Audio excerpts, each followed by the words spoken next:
کی زندگی کے عناوین میں ایک عنوان حضرت کی مظلومیت ہے۔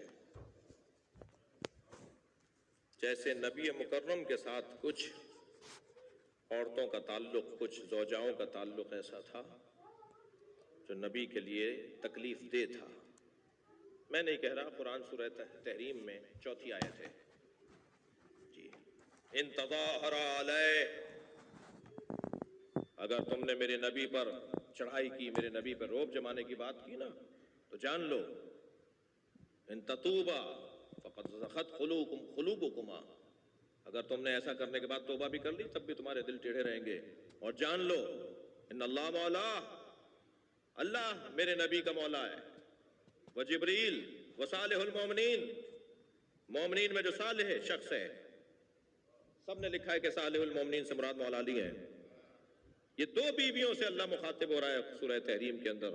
اے نبی کی 2 بیویوں، اگر تم نے میرے نبی کو تکلیفیں دی تو یہ نہ سمجھنا میرا نبی اکیلا ہے، میرا نبی کا مولا اللہ ہے، جبریل ہے مدد کرنے والا، اور صالح المومنین نبی کی مدد کرنے والا ہے۔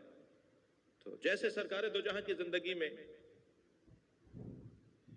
کچھ خواتین، کچھ بیویوں کا تعلق تھا جو نبی کو تکلیف دہ تھا جی، ایسے ہی امام حسن کی زندگی میں ایک زوجہ کا تعلق ہے جو امام کو زہر دے رہی ہے، اور ایک امام محمد تقی کی زندگی میں ایک زوجہ کا تعلق ہے، ام ولد، مامون الرشید کی بیٹی، باقاعدہ شادی کروائی گئی ہے ایک کام کے لیے، اور وہ یہ کہ گھر کا ہی فرد مارے۔ غربت اس سے بڑھ کر کیا ہوگی کہ گھر کا فرد مار دے۔ جب مولا حسن کو جودہ بنت اشس نے زہر دیا تھا نا، تو اس وقت امام روزے سے تھے۔ اہل صوم جانتے ہیں، کوئی شخص روزے سے ہو، بھوک سے ہو، اور افطاری میں زہر دیا جائے تو یہی تو ہونا تھا نا کہ جگر کے ٹکڑے باہر آنے تھے۔ اجرکم اللہ، آپ کی آوازیں بلند ہو رہی ہیں، شہادت کی مجلس ہے مولا تقی کی۔ جب میرے مولا حسن مجتبیٰ نے 2 گھونٹ زہر کے لیے نا، تو وہ کاسا زمین پہ رکھتے ہوئے فرمایا تیری مراد پوری ہو جائے گی، جو تو چاہتی ہے نا وہ پوری ہو جائے گی۔ یہی کیفیت عزادارو مولا محمد تقی کی ہے۔ امام کو زہر دیا ہے زوجہ نے، اور امام کم سن ترین امام 28 سال میں شہید ہو رہے ہیں۔ کم سن ترین امام ان سے کم عمر کوئی امام شہید نہیں ہوا۔ اور مولا کو جب شہید کر دیا گیا تو امام علی نقی نے غسل و کفن دیا، اور غسل و کفن دے کر جب جنازہ اٹھا تو جنازے میں ایک بڑی تعداد تھی جو شریک تھی، مگر چاہنے والوں نے دیکھا کہ امام علی نقی کی آنکھوں میں آنسو ہیں جو رک نہیں رہے، تو ایک چاہنے والے نے بڑھ کر کہا مولا آپ صابر امام ہیں، تو فرمایا میں اپنے بابا کے جنازے پہ اس لیے رو رہا ہوں کہ ایک جنازہ کربلا میں 3 دن بغور و کفن رہا، کوئی نہ تھا جو میرے جد حسین کے جنازے کو دفناتا۔ اجرکم اللہ، آپ کی آوازیں بلند ہیں، اللہ آپ کو اس کا اجر و ثواب عطا فرمائے۔ امام محمد تقی کے جنازے میں لوگ شریک تھے، انہیں قبر کے حوالے کیا گیا۔ آج مزار ہے کاظمین میں مولا تقی کا، لیکن عزادارو سلام ہو اس بیٹے پر جو بابا کے جنازے پر آیا ہے اور جنازہ پہچانا نہیں جا رہا ہے۔ میرے مولا حسین پر اتنے گھوڑے دوڑائے گئے، اجرکم اللہ، اجرکم اللہ۔ خدا کسی غم میں نہ رلائے سوائے غم اہل بیت میں رونے رلانے والوں میں قرار دے۔ چلیے کچھ دیر کے لیے کربلا چلیے۔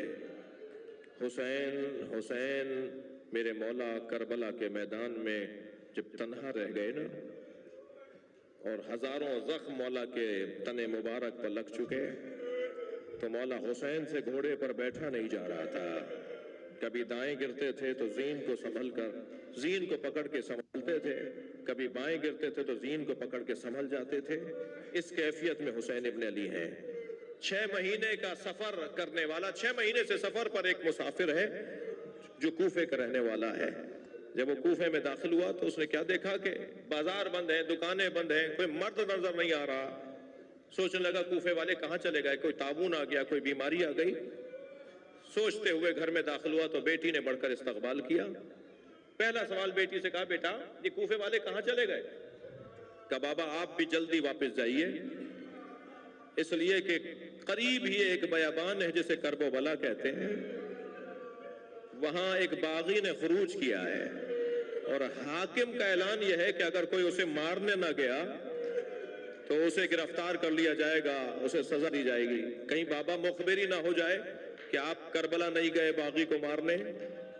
عبداللہ ابن عفیف ازدی کہتا ہے مجھے سمجھ میں نہیں آیا کہ یہ کون ہے، کون باغی ہے جسے مارنے کے لیے ایسے لے جایا جا رہا ہے، مگر مجھے اپنی جان عزیز تھی، مجھے اپنا گھرانہ عزیز تھا۔ میں دوبارہ گھوڑا تیار کر کے نکلنے لگا تو بیٹی نے رخصت کرتے کہا بابا جنگ پر جا رہے ہیں اور جنگوں میں مال غنیمت بھی ملتا ہے، بابا مال غنیمت میں اگر یمنی پتھر مل جائیں تو میرے لیے لے آئیے گا، میں اپنے گلے کا ہار بنانا چاہتی ہوں، میں زیورات بنانا چاہتی ہوں۔ عبداللہ کہتا ہے میں گھوڑے پہ بیٹھ کے روانہ ہوا۔ جب میں کوفے سے نکلا تو ایک علیحدہ تاریخ تھی، لیکن جب کربلا پہنچا تو عصر عاشور تھا، عاشور کا دن تھا اور عصر کا وقت تھا۔ میں جب کوفے سے کربلا پہنچا اور عاشور کے دن پہنچا تو میں نے دیکھا کہ ہزاروں کا لشکر ہے جو ایک شخص کو مارنا چاہتا ہے، اور وہ شخص تنہا ہو چکا ہے، اس کے سارے آوان و انصار مارے جا چکے ہیں۔ اس کی کیفیت یہ ہے کہ اس کا امامہ کھل کے گردن میں آ گیا ہے، اس کے بدن پر سینکڑوں زخم لگ چکے ہیں، مگر اس کا رعب اتنا ہے، اس کا جلال ایسا ہے، وہ جہاں گھوڑا موڑتا ہے فوجیں بھاگنے لگتی ہیں۔ میں نے ایک بھاگتے ہوئے سپاہی سے پوچھا تم اس سے ڈرتے کیوں ہو؟ یہ تو اکیلا ہے، تم اس سے ڈرتے کیوں ہو؟ تو وہ کہنے لگا تمہیں نہیں پتا اس کے ایک بھائی کا نام عباس ہے۔ عبداللہ کہتا ہے پھر بھی مجھے سمجھ میں نہیں آیا کہ آخر یہ کون ہے، مجھے تو بس اتنا پتا تھا کہ اسے مار دیں گے تو جنگ تمام ہو جائے گی، اسی کو مارنے کے لیے سارا لشکر جمع ہے، یہ باغی ہے، اس نے خروج کیا ہوا ہے۔ عبداللہ کہتا ہے میں نے اپنا گھوڑا ان کے گھوڑے کے پیچھے لگایا، وہ آگے جا رہے تھے، میں آہستہ آہستہ ان کے قریب ہوتا چلا گیا۔ چند ذراع کا فاصلہ رہ گیا تھا، چند ہاتھوں کا فاصلہ رہ گیا تھا۔ میں نے دیکھا ان کا گھوڑا آگے ہے اور میں پیچھے ہوں، مجھے محسوس ہوا کہ میں حملہ کر کے انہیں مار سکتا ہوں۔ میں نے جیسے ہی تلوار نکال کے ارادہ کیا کہ گھوڑے کو ایڑ لگاؤں، انہوں نے مڑ کر مجھے دیکھا اور کہا عبداللہ قریب آؤ۔ میرے ہاتھ پیر کانپنے لگے، یہ کون ہے جو میرے نام سے مجھے پکارتے ہیں؟ میں رک گیا تو پھر آواز آئی عبداللہ قریب آؤ۔ میں نے آگے بڑھنے سے گریز کیا، خوف آ رہا تھا مجھے، تو انہوں نے ہاتھ سے انگوٹھی اتاری اور کہا یہ عقیق یمنی ہے، اپنی بیٹی کو جا کے دینا اور کہنا میں باغی نہیں ہوں، میں زہرا کا لال حسین، اجرکم اللہ اجرکم اللہ۔ جیسے ہی عبداللہ کو معلوم ہوا کہ یہ حسین ابن علی ہے، فوراً تلوار نکال کے مولا کے گرد حفاظت کے لیے چکر کاٹنے لگا۔ مولا نے کہا قریب آؤ عبداللہ قریب آؤ، واپس چلے جاؤ واپس چلے جاؤ۔ کہا مولا میں آپ کو تنہا چھوڑ کر کہاں چلا جاؤں؟ کہا عبداللہ واپس چلے جاؤ، چند دنوں بعد میری بہن زینب آئے گی، اسے کچھ چادریں لا کر دے دینا، میری بہنوں کے سروں پر چادریں نہیں۔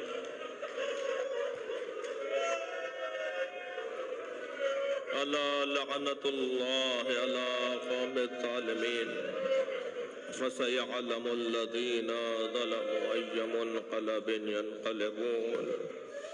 یا اللہ ان نمازوں پر رحمت نازل فرما، رونے والوں کی توفیقات میں اضافہ فرما، بانیان کی توفیقات میں، رزق میں، عزت میں اضافہ فرما، امام زمانہ کے ظہور میں تعجیل